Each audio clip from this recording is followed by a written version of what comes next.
तो जेन जी जो हैं आज की डेट में वो फेमस इसलिए हो रहे हैं क्योंकि उनके ऊपर बहुत सारे कैमरे लग गए। एक ये चीज़ नोट करने की है कि ह्यूमन बिहेवियर जितना आज की डेट में रिकॉर्ड हो रहा है उतना कभी भी नहीं। मैच होने के बावजूद भी जो आज की ये जनरेशन है, ये जनरेशन अकेला महसूस करती है और डिस्कनेक्ट रहती है। मतलब अगर आप देखेंगे उनको तो केवल और केवल वो मोबाइल पर ही मिलेंगे।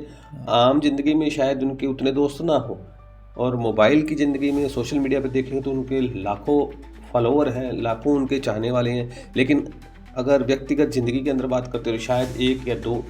इतनी डिस्कनेक्शन या इतना अकेलापन क्यों है, क्या वजह? डेट में जिस बच्चे को मैं देखूं जो कि 13 साल का है, उसने 5 साल पहले कोरोना का पीरियड झेला।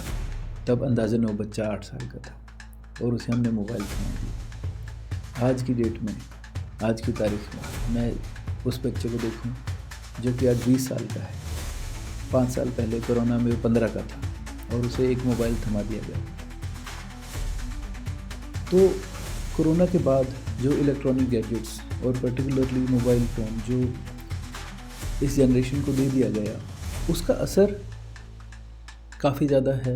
नमस्कार। जेन जी आज एक ऐसा वर्ड बन चुका है, चाहे वो गांव में रह रहा है, चाहे वो शहर में रह रहा है, इसके बारे में चर्चा कर रहा है, बात कर रहा है। इस जेन जी वर्ड के बारे में, इस जनरेशन के बारे में हम खुल के बात करेंगे। उनकी साइकोलॉजी के बारे में, किस प्रकार से ये जनरेशन जो है इतनी जल्दी गुस्सा आ जाता है इनको, इतनी जल्दी ये हार मान लेते हैं।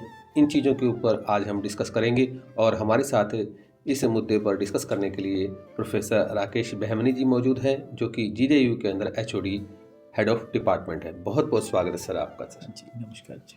नमस्कार जी। सर जेन जी आज बच्चे बच्चे की ज़ुबान पर, बुजुर्गों की ज़ुबान पर, जिनका इससे कोई लेना देना भी नहीं है, ये वर्ड आ चुका है।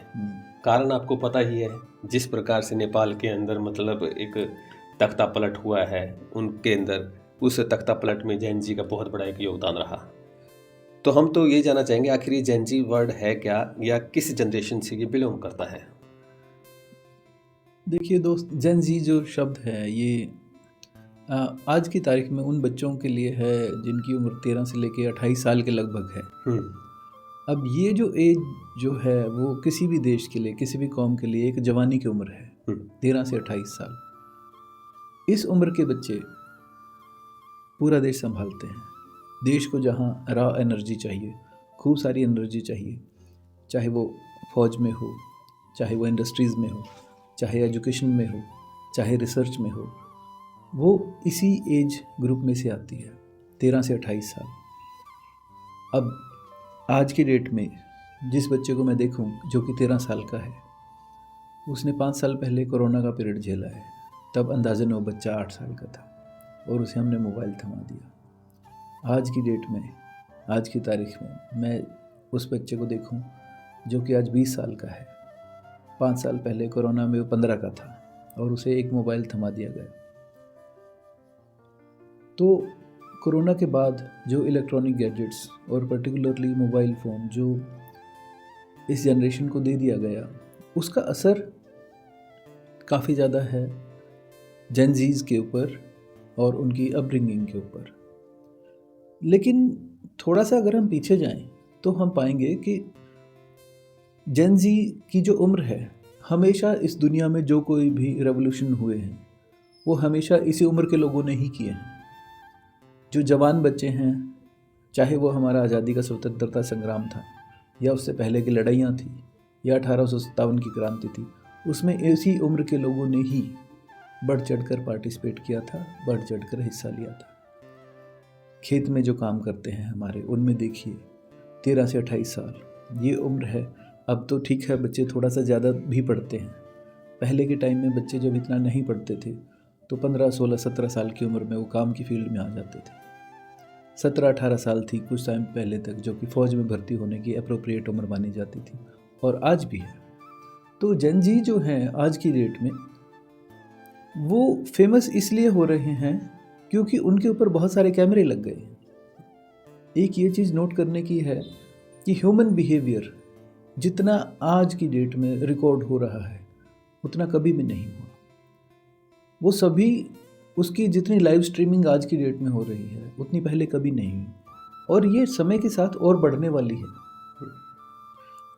यही वो उम्र है जबकि बच्चे अपने आप को एक्सप्लोर करते हैं। बच्चे सबसे पहले 13 साल के बच्चे को देखते हैं, वो पढ़ना उस टाइम जारी रखता है, 8वीं 9वीं 10वीं में होता है। उसके बाद 11वीं 12वीं की, कॉलेज की और यूनिवर्सिटी की पढ़ाई एग्जैक्ट इसी उम्र में है। और अगर 28 साल तक देखूं तो जो बच्चे और ज़्यादा पढ़ना जारी रखते हैं, रिसर्चेज इसी उम्र में करते हैं, PhD तक की पढ़ाइयाँ भी, वो सारे बच्चे इसी उम्र में आ रहे हैं। देश के सारे फौजी, चाहे वो अग्निवीर हों या ज़्यादातर जो दूसरे भी हैं, वो इसी उम्र के हैं। इंडस्ट्रीज़ में भी ज़्यादातर जो बच्चे हैं वो इसी उम्र के हैं। तो ये जनरेशन एक ऐसी है जो कि देश का भविष्य डिसाइड करती है। और पहले के पॉलिटिक्स से रिलेटेड आंदोलन लगा लें, चाहे JP का आंदोलन लगाएं, उसमें भी इसी जनरेशन के ने हिस्सा लिया था। JP आंदोलन के दौरान के जो प्रोमिनेंट फिगर्स थे ज़्यादातर स्टूडेंट यूनियन से जुड़े हुए थे।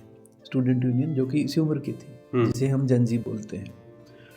तो जेनजी अगर ये काम कर रही है तो वो कुछ नया नहीं कर रही है। पहले भी तख्ता पलट जो किए हैं वो इसी उम्र के लोगों ने हमेशा किए हैं। और देश में कुछ भी या दुनिया में कुछ भी नया होता है वो भी। अब एक बात यहाँ नोट करने की है, बहुत सारे नोबेल प्राइज़ जो हैं काफ़ी सारे साइंटिस्ट्स को काफ़ी बाद की एज में, पकी हुई उम्र में मिलते हैं, जब वो 70, 60 या 80 साल के हो जाते हैं। लेकिन वो उनके उन कामों के लिए मिलते हैं जो कि उन्होंने जवानी में किए होते हैं। तो ये जो एज है, और अगर हम इसको थोड़ा सा और 5-1 साल और बढ़ा दें, 28 से 33 साल कर लें, तो दुनिया की सारी अच्छी रिसर्चेज भी इसी उम्र में लोग कर लेते हैं। मैं क्योंकि यूनिवर्सिटी से संबंधित हूँ, एक साइकोलॉजी डिपार्टमेंट का प्रोफेसर हूँ, तो मेरा ज़्यादा वास्ता पड़ता है रिसर्चर्स से, पढ़ने लिखने वाले बच्चों से। तो मैं देखता हूँ कि यही वो अप्रोप्रिएट एज है जो कि इस दुनिया को बदलने के काम करती है।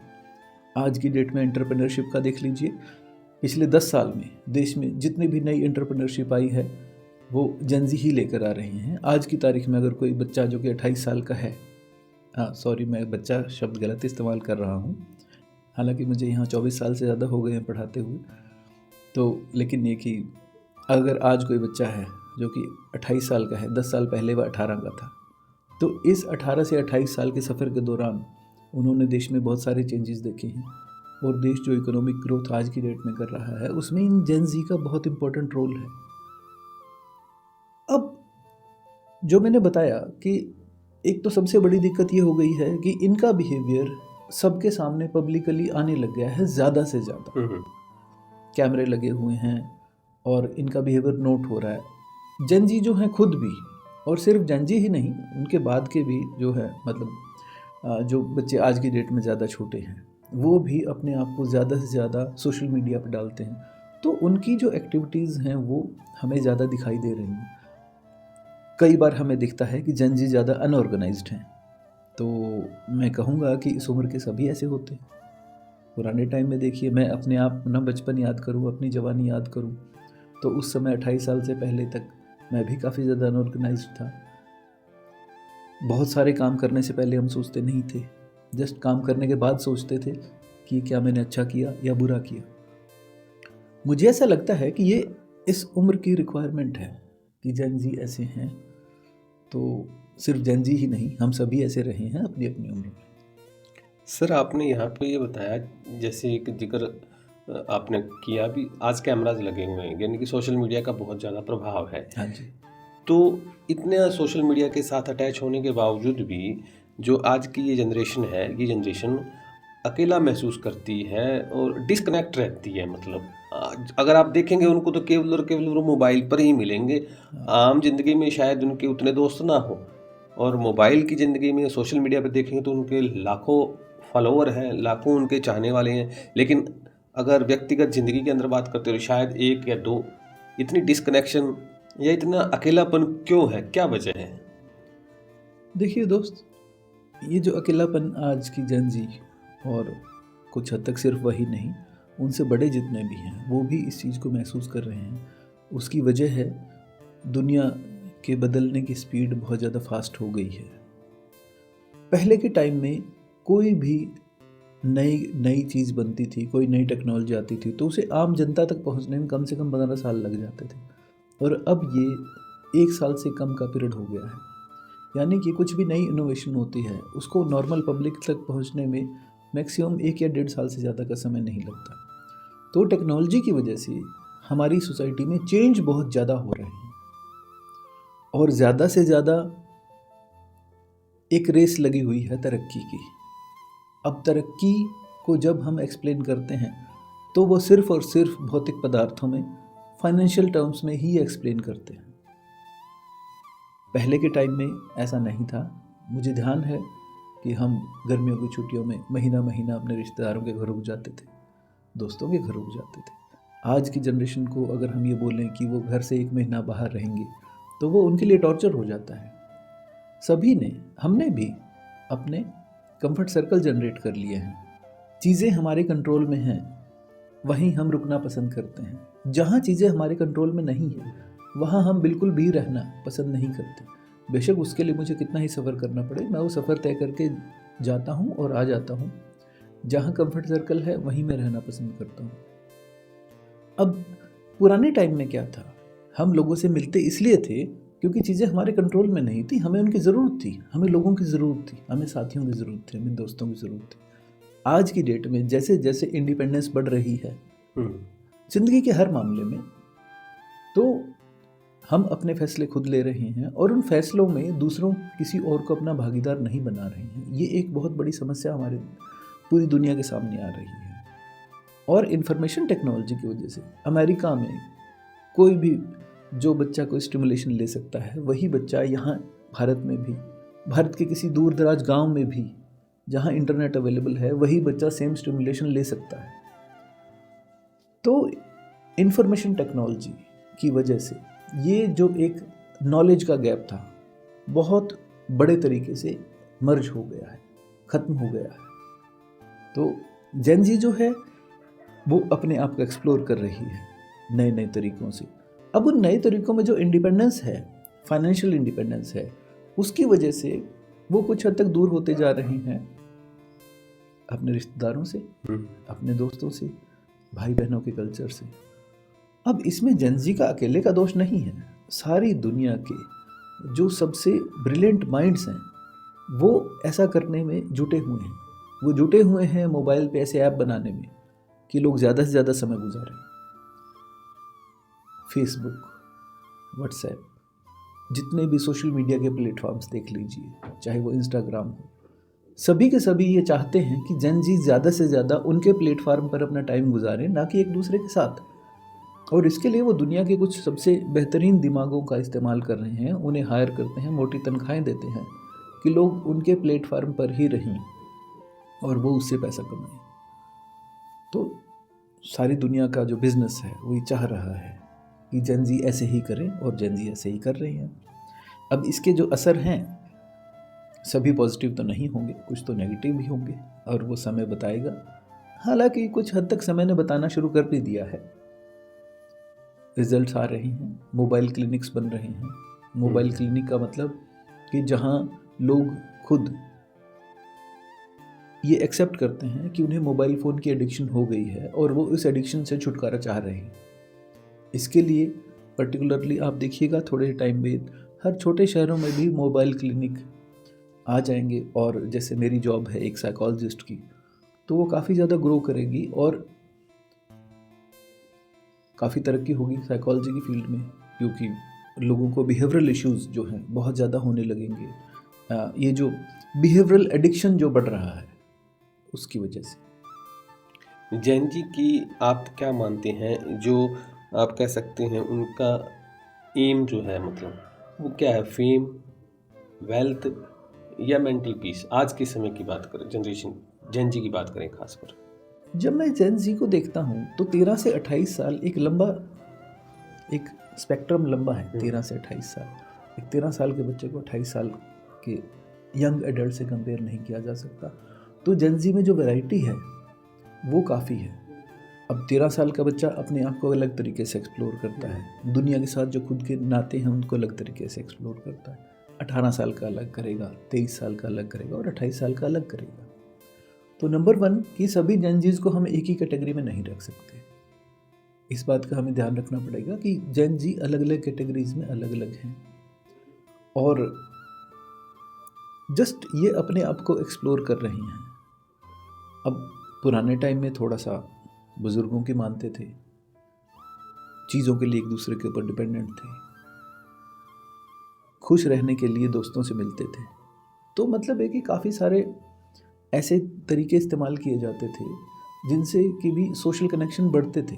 आज की समय में ये सोशल कनेक्शंस कम हो रहे हैं, तो इसका असर दिखेगा। और जेन जी जो है ऐसी दिक्कतें हमेशा से ही रही हैं, सभी के साथ रही हैं। पुराने टाइम में भी जो बुज़ुर्ग किशोर अवस्था के लड़कों को लड़कियों को इस वजह से टोकते थे कि आवारागर्दी मत करो, घर से बाहर मत रहो, उस टाइम भी इतना नहीं सुनते थे। लेकिन ये कि कुछ नेगेटिव इवेंट्स के साथ ज़िंदगी से हम सीख लेते हैं और आगे बढ़ लेते हैं। मेरा पूरा यकीन है कि जो हमारी जेनजी है, ये जो एज जो कि जवानी से भरी हुई है, अपने आप को एक्सप्लोर करेगी और आगे बढ़ेगी। इसके अलावा मैं यहाँ एक बात बहुत अच्छे से बोलना चाहूँगा। पूरी दुनिया में 800 करोड़ के लगभग या उससे ज़्यादा जीवित प्राणी हैं, ह्यूमंस हैं 800 करोड़ से ज़्यादा। तो हम सभी नेचर के एक्सपेरिमेंट हैं। ये ज़रूरी नहीं है कि नेचर के सभी एक्सपेरिमेंट कामयाब हों, लेकिन ऐसी कोई मुझे उम्मीद नहीं है कि ये एक्सपेरिमेंट लार्ज लेवल पे फेल होंगे। हम अपने एक्सपीरियंसेस से सीखते हैं और जेन जी भी अपने एक्सपीरियंसेस से सीख रही हैं और उन्हें अपने साथ पूरे एक्सपेरिमेंट करने का हक है। जेन जी सोशल मीडिया पर ज़्यादातर रहता है। हाँ जी। सोशल मीडिया पर अक्सर ये देखा गया है, जो डार्क जोक्स हैं या मीम्स हैं, इनसे ज़्यादा मतलब प्रभावित रहते हैं, इसी दुनिया में वो खोए रहते हैं। इसकी आप क्या वजह मानते हैं? क्योंकि अगर आप देखेंगे तो इंटरनेट पे तो बहुत कुछ है। आप अगर वही आपकी बात है भाई, अगर आप किसी का पॉजिटिव कहीं से वाइब्स लेना चाहते हो तो पॉजिटिव वाइब्स ले सकते हैं, नेगेटिव वाइब्स लेना चाहते हैं तो नेगेटिव वाइब ले सकते हैं। लेकिन वो उस तरफ क्यों दौड़ रहा है? उसको उसमें मज़ा क्यों आता है? डार्क जोक्स हैं, मीम्स हैं, इनको देख के वो मतलब अपने आप को बहुत ईजी महसूस करता है। क्यों उस दुनिया में वो रहना चाहता है? मुझे ऐसा लगता है कि उसकी एक वजह तो ये उम्र की तकाजा है। इस उम्र में जो हार्मोन्स होते हैं हमारी बॉडी के, जो कि उबाले मार रहे होते हैं, वो एक देखने की चीज़ है।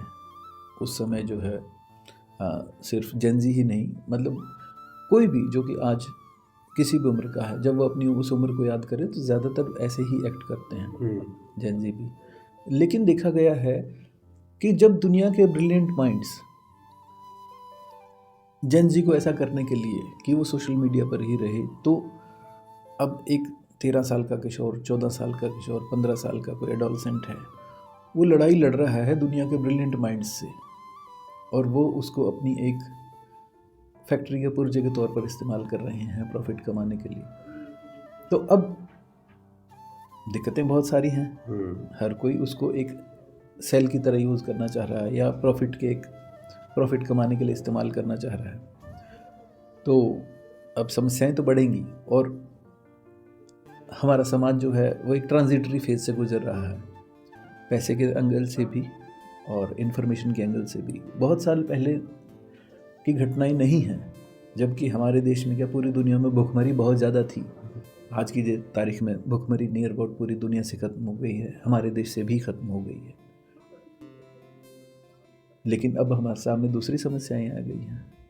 अब देखिए, आज से 50-60 साल पहले तक छूने से फैलने वाली बीमारियों की वजह से कितने लोग मर जाते थे, प्लेग की वजह से और दूसरी चेचक की वजह से। आज हमने उनके ऊपर काबू पा लिया है, तो लेकिन कि हमारे सामने नई बीमारियां आ गई हैं जो कि हमारे लाइफस्टाइल से रिलेटेड हैं, जैसे कि हार्ट डिजीज़ है, ब्लड प्रेशर की प्रॉब्लम है, डायबिटीज़ की प्रॉब्लम है। लेकिन पूरी दुनिया में आप देखिए, ज़िंदगी की लंबाई बढ़ी है, लाइफ एक्सपेक्टेंसी जिसे हम बोलते हैं वो बढ़ी है। भारत की भी लाइफ एक्सपेक्टेंसी अब 70 को क्रॉस किए बहुत टाइम हो गया है। एवरेजली कोई भी आदमी भारत में पैदा होता है तो वो 70 या मेरे ख्याल से शायद 74 साल के लगभग है, इतनी उम्र जीता है। तो ये अभी और बढ़ेगी जैसे जैसे फैसिलिटीज़ बढ़ेंगी। लेकिन एक सवाल उठता है कि हम एक लंबी ज़िंदगी जी रहे हैं, लेकिन क्या हम एक हेल्दी ज़िंदगी भी जी रहे हैं? हम लंबी ज़िंदगी जी रहे हैं लेकिन एक बीमार, सिक ज़िंदगी जी रहे हैं। ज़रूरत है लंबी और हेल्दी ज़िंदगी जीने की। हम तभी ज़्यादा ज़िंदगी को एंजॉय कर पाएंगे जब हम एक बीमार ज़िंदगी ना जीकर एक हेल्दी ज़िंदगी जिए। अब उसके लिए सभी जन जी ऐसा सोच रहे हैं, ऐसा नहीं है। इंटरनेट पर देखिए, बहुत सारे जो जन जी हैं वो बहुत अच्छा कंटेंट बना रहे हैं, बहुत ही ज़्यादा इन्फॉर्मेटिव कंटेंट भी बना रहे हैं। मुझे ध्यान है कि पुराने टाइम में कॉम्पिटिटिव एग्ज़ाम्स की तैयारी करना बहुत ज़्यादा मुश्किल होता था। अगर किसी को कुछ सीखना है तो नॉर्थ इंडिया में दिल्ली एक मेजर सेंटर था, IAS के लिए भी, जॉब के लिए भी जाते थे। लेकिन आज की डेट में चाहे उत्तराखंड का कोई रिमोट गांव है जहां इंटरनेट है, कश्मीर का कोई रिमोट गांव है जहां इंटरनेट है, या भारत के किसी भी हिस्से का रिमोट गांव जहां इंटरनेट है, तो बच्चा मोबाइल से और इंटरनेट की हेल्प से, कंप्यूटर से सारी की सारी इन्फॉर्मेशन ले सकता है और बहुत सस्ते में ले सकता है। तो अब यहाँ जो है जन जी के पास स्कोप आ गया है अपनी लाइफ डिटरमिन करने का, अपनी लाइफ चेंज करने का।